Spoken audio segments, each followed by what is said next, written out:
Hello दोस्तों, कैसे हो आप लोग? आशा करता हूँ आप सभी अच्छे होंगे।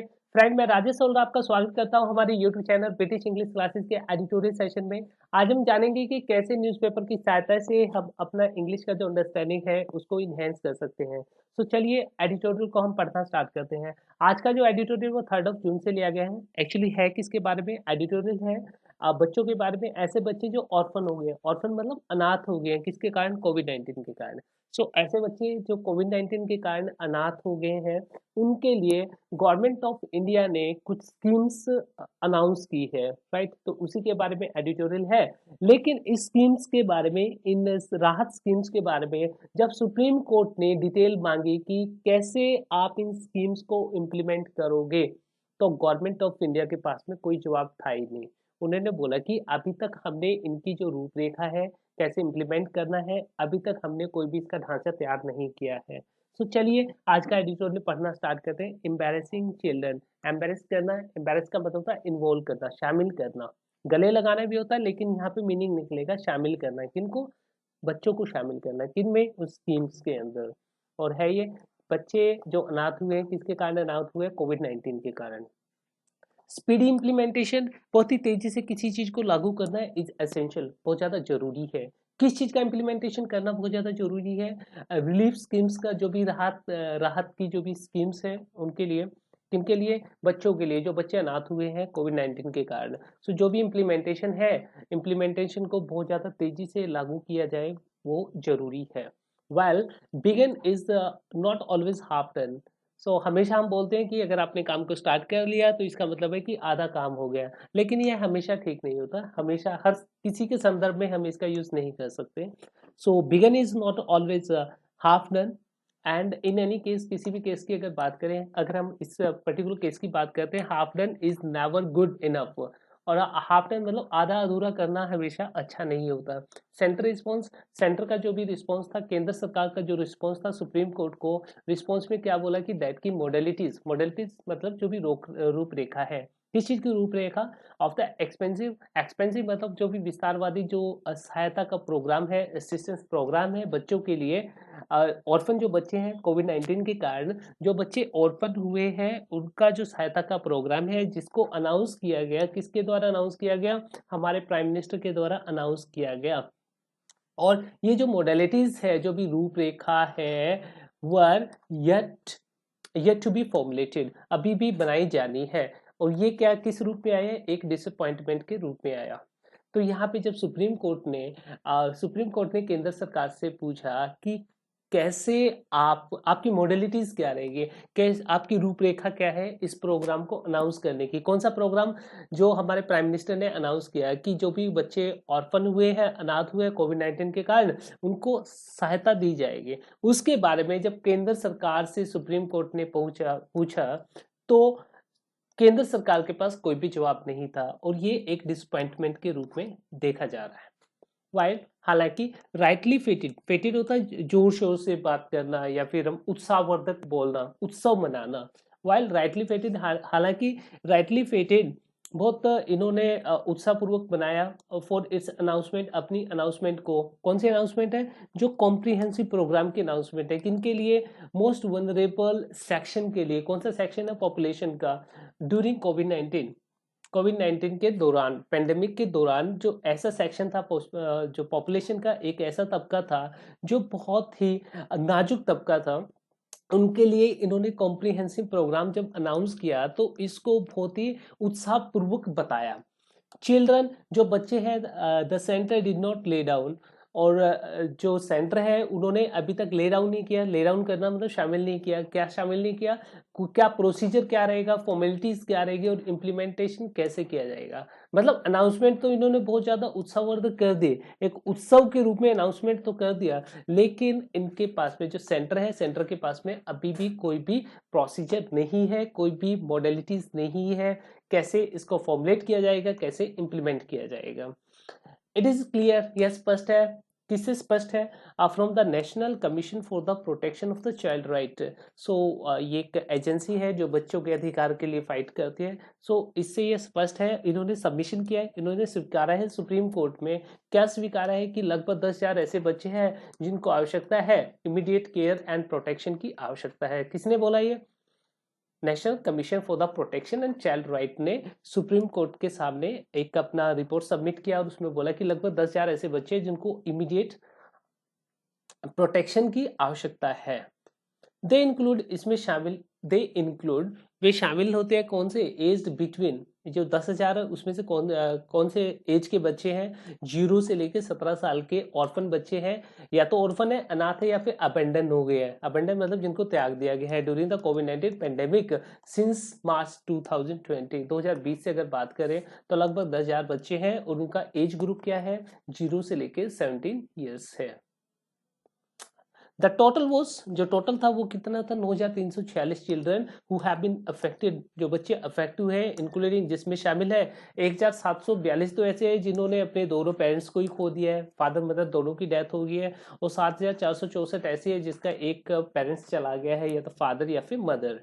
एड 140 है हु हैव बीन अबेंडन, 140 ऐसे हैं जिनका घर बाहर खो गया है या जो अनाथ हो गया है। कब से लेके? मार्च 2020 से लेके टू मई 29 2021। ओके, मार्च 2020 से लेके मई 2021 तक ये पूरा डेटा है और कुछ भी नहीं है। इट फर्दर, इसने further told the apex court, इसने आगे एपेक्स कोर्ट को बताया, एपेक्स का मतलब था सुप्रीम कोर्ट को बताया, दैट कि दीज चिल्ड्रन, ये जो बच्चे हैं, रन अ हाई रिस्क, बहुत ही रिस्क पे है। किसका, किस चीज का रिस्क है? या तो उनको पुश किया जा सकता है, कहाँ पे पुश किया जा सकता है? ट्रैफिकिंग में। ट्रैफिकिंग मतलब हम बोलेंगे इसको, जब बच्चों को एक जगह से दूसरी जगह पे बेच दिया जाता है उसके लिए वो तो बोलते हैं। या तो इनको ट्रैफिकिंग में धकेला जा सकता है या फिर देह व्यापार में धकेला जा सकता है। फ्लैश ट्रेड देह व्यापार के लिए आ जाएगा। There is thus no doubt that time is of the essential, तो इसमें कोई सी भी चीज का डाउट नहीं है, इसमें बिल्कुल भी डाउट नहीं है कि जो टाइम है वो बहुत ज्यादा एसेंस है, बहुत ज्यादा महत्वपूर्ण है इनको बचाने के लिए। मतलब टाइम है ही नहीं हमारे पास में, जितना जल्दी हो सके इनको रेस्क्यू किया जाना चाहिए। गिवन द अर्जेंसी, अर्जेंसी को देखते हुए, कौन सी एजेंसी?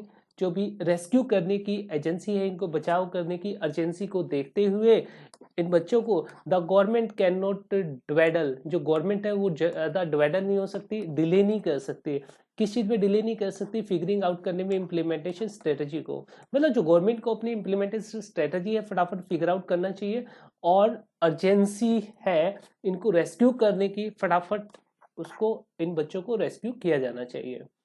अ स्विफ्ट लेइंग, एक बहुत तेजी से ले डाउन करना, किस चीज को ले डाउन करना? प्रोसेस को, और मॉनिटरिंग जो मैकेनिज्म है टू किक स्टार्ट, स्टार्ट करने के लिए उनके रेस्क्यू प्रोग्राम को, रिलीफ को।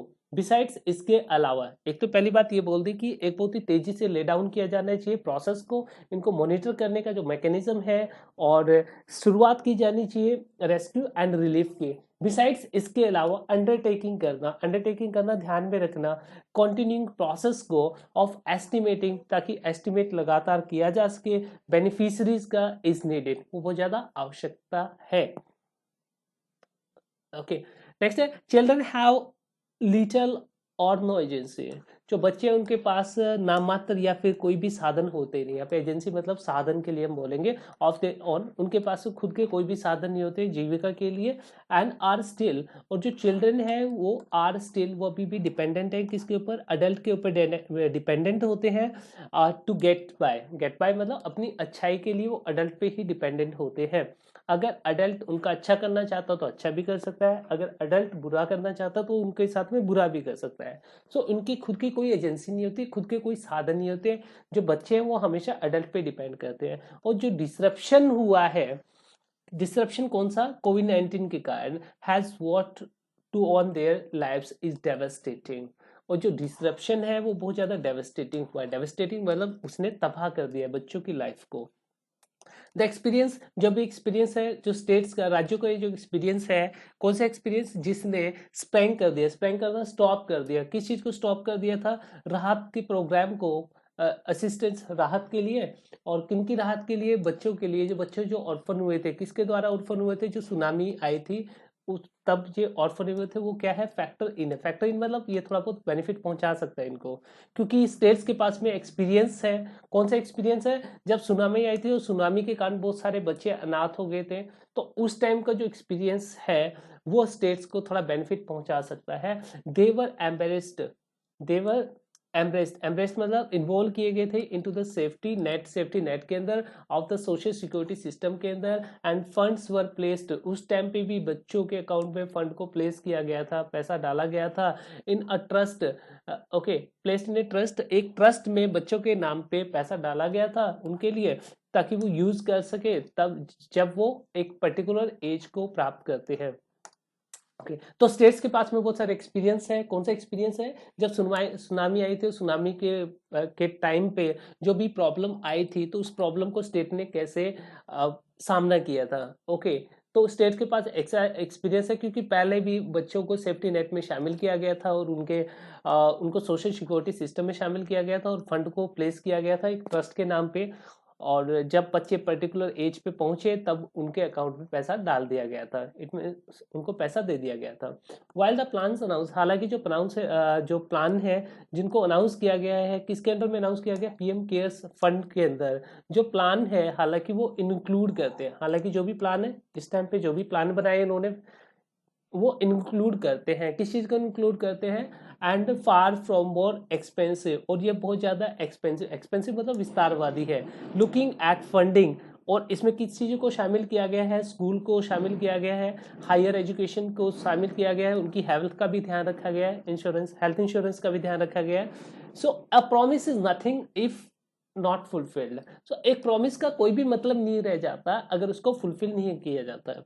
हालांकि जो अभी प्लान है, यहाँ पे बोला है, हालांकि जो प्लान है जो पीएम केयर फंड से जो इनको सहायता दी जाएगी वो बहुत ज्यादा एक्सपेंसिव, एक्सपेंसिव मतलब विस्तारवादी है, और ये इन्होंने ध्यान रखा है कि बच्चों की स्कूल का भी खर्चा इसी में से दिया जाएगा, हायर एजुकेशन है वो भी फ्री रहेगी, इवन हेल्थ इंश्योरेंस है वो भी बच्चों के लिए शामिल किया गया है।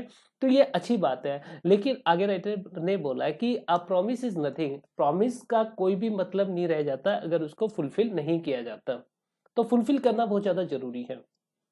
द रिस्पॉन्सिबिलिटी, जो भी जिम्मेवारी है गवर्नमेंट की नाउ इज ऑन, जो जिम्मेवारी है गवर्नमेंट की वो क्या है, is to go the full mile to ensure. अब जिम्मेवारी गवर्नमेंट की है कि वो बिल्कुल 100% एफर्ट्स लगाए ये इंश्योर करने में दैट कि ये जो बेनिफिट्स है रीच एवरी चाइल्ड, हर बच्चे के पास ये बेनिफिट पहुंचे जो इस पर्टिकुलर क्राइटेरिया में फिट हो रहे हैं। बिसाइड्स के अलावा, इसके साथ में या फिर इसके अलावा, मेकिंग श्योर, ये श्योर करते हुए कि जो चिल्ड्रन आर नॉट एक्सप्लॉइटेड, कि बच्चों को एक्सप्लॉइट ना किया जाए, इस इंटेंशन के विद एन आई, इस इंटेंशन के साथ में on the eventually boundary, eventually boundary, boundary होता है पुरस्कार, अंत में जो पुरस्कार मिलेगा, तो ऐसा भी नहीं होना चाहिए कि बच्चों को कोई एक्सप्लॉइट कर दे, किस चीज को एक्सप्लॉइट कर दे, ये इस बात को ध्यान में रखते हुए, इस इंटेंशन को ध्यान में रखते हुए कि बच्चा जब 17 ईयर्स का होगा या बच्चा जब 23 ईयर्स का होगा तब उसको जो पैसा मिलेगा उसको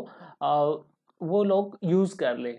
सिंपल सा समझ सकते हैं हम लोग, जो अब जिम्मेवारी है वो गवर्नमेंट की जिम्मेवारी है, क्या जिम्मेवारी है कि वो पूरा कोई भी कसर ना छोड़े इन बेनिफिट्स को पहुंचाने में, या फिर जो भी बच्चे इस पर्टिकुलर क्राइटेरिया में फिट होते हैं उन बच्चों तक ये बेनिफिट्स पहुंचाने में, और इसके साथ में ये भी इंश्योर करे, गवर्नमेंट ये भी श्योर करे कि ऐसा ना हो कि बच्चों को एक्सप्लॉइट किया जाए इस इंटेंशन के साथ में कि 10 साल बाद इनके अकाउंट में पैसा आएगा, तो इस चीज का भी ध्यान में रखें।